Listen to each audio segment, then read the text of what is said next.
Well, we have some exciting news. The pre-patch for Burning Crusade Anniversary Realms will be dropping on January 13th, and the expansion itself launches worldwide on February 5th. That gives us just over 3 weeks to get ourselves ready before we march through the Dark Portal once again. That's 1 week extra than we got in 2021, and I think most people are pretty happy about that. TBC is going to introduce tons of things to the game. It refines so many of Vanilla's rough edges while still maintaining that classic feel. There's going to be new mounts, arena PvP, some of the most iconic raids in WoW's history such as Karazhan or the Black Temple, and a new and exciting leveling journey throughout Outland. Of course, there'll be the 2 new races, Blood Elves and Draenei, and each faction having access to a new class, Paladin and Shaman. I wanted to put together a video going over all the various ways you can make the most of this pre-patch period of time and really set yourself up for success. Keep in mind the pre-patch is essentially getting all the systems and changes from the Burning Crusade whilst we're still capped to level 60. We won't be going through the Dark Portal properly until February 5th. But with all that said, let's check out what you can do in the pre-patch. Before we go on, a quick word from today's sponsor, Boot.dev. Boot.dev aims to give you the tools to get fully on board with the Python, Go and SQL programming languages in order to forge a career in back-end web development. It keeps things more interactive than regular online courses by treating this process as though it is a proper RPG with experience, leaderboards, achievements and more. It's just that bit extra to keep you interested and motivated to progress. Speaking of progress, Boot.dev believe in hands-on learning, and one of the key things they want to get you doing is writing tons of your own code so that you can really get an understanding of each point before moving on. And if you do get stuck, there's always plenty of help too, such as Boots the AI Bear, who will help via asking you questions to help you understand, rather than just instantly handing you the answers. Personally, as someone who spent hours Googling stuff to try and learn things for editing or making videos, having this kind of resource to hand would have been so useful. And even if you want to just check out Boot.dev before committing fully, it really is risk-free, because all the content is free to read and watch in guest mode. And there is a 30 days no questions asked refund policy, as well as a free demo of every course and its interactive features. So why not check them out?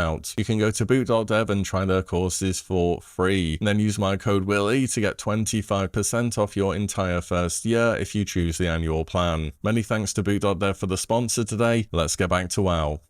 Let's start with the leveling, because this is one of the biggest changes and something which I hear a lot of people asking about. The leveling experience in the pre-patch is overall about 30% faster than it currently is in vanilla, which is quite a big improvement. This change comes from quite a few different areas. First of all, experience required is reduced by about 15% between levels 20 and 60. Experience gained from quests between levels 30 and 60 has been increased by up to 40%, and this applies to dungeon quests too. There are a ton of new quests added in Dustswallow Marsh between levels 30 to 40, which is available to both factions. Outdoor elite zones such as the ones in Stromgarde in Arathi Highlands or Jin-Thuralor in the Hinterlands are going to be easier in non-elite as well, whilst having the same rewards. And dungeon drops and quest rewards are also getting buffed across the board. So really, if you've been thinking about leveling a new character, the pre-patch is genuinely going to be a great time to do it. And from what I've seen lately on servers, there are still plenty of people out there leveling the traditional way in the open world, and it's not the case that everyone's getting boosted. A lot of players are coming back for TBC or will be leveling up ults for it, seeing as it's going to be super ult friendly, and they're out there questing. Speaking of boosting, by the way, it appears as though Blizzard is implementing anti-boosting mechanics in TBC Anniversary, which actually were originally put in TBC Classic as well, but they came during the Wrath pre-patch. Specifically, when there's a large level disparity in a dungeon group, experience gains are drastically reduced. Mobs are also gaining immunities to slows and stun effects the longer they are in combat, to stop people from doing super prolonged pulls where they're pulling literally hundreds of mobs and gradually AoEing them down. On top of that, in TBC there is AoE damage caps too, but this only really affects you when you're pulling a massive amount of mobs. So overall, it seems as though boosting is not going to be on the table as much as it was in original TBC, though as always I'm sure that certain people will find creative ways around this. Speaking of leveling, let's talk a bit more about the new race and class combinations. Blood Elves for the Horde and Draenei for the Alliance will become available, which means Horde now has Paladin and Alliance has Shaman. If you're planning to level one of these during the pre-patch, it's obviously worth having some gear ready to go as well as bags. Remember too that Shamans only wear leather before level 40 and they begin with a one-handed mace, whilst Paladins wear mail before level 40 and start with a two-handed sword. Weapon training does still exist and it works in the same way that it did in vanilla, which means if you're swapping weapon, it's going to take you a while to level that weapon back up to where it's usable again, and you still have to go to major cities to learn new weapon proficiencies. So if you're going to send your ult a new weapon, make sure it's something that they can actually use for a long time. For Shamans out there, when you're leveling, I would absolutely be sticking to enhancement early game. If you do want to play Elemental, I would wait till at least level 39 or so, because then you can have 5 points in Lightning Mastery, making it so your spells don't take forever to cast. Also, your only spell pushback prevention is RNG based, and that's also at a much later level. On top of that, you don't get Water Shield until level 62. So during vanilla, your mana efficiency is still going to be pretty terrible. Now Paladins on the other hand, you could go Ret, or equally you can go Protection at a super early level, I'd say from 20 onwards, and start tanking dungeons. By that point you'll have Spiritual Attunement for mana regeneration, you'll have Righteous Fury for threat, and you've got your brand new Taunt in Righteous Defense as well. Also, Consecration is now baseline in TBC, so you don't have to waste a bunch of points going down the holy tree. This is really everything you need, so if you want to start dungeon grinding on a prop paladin,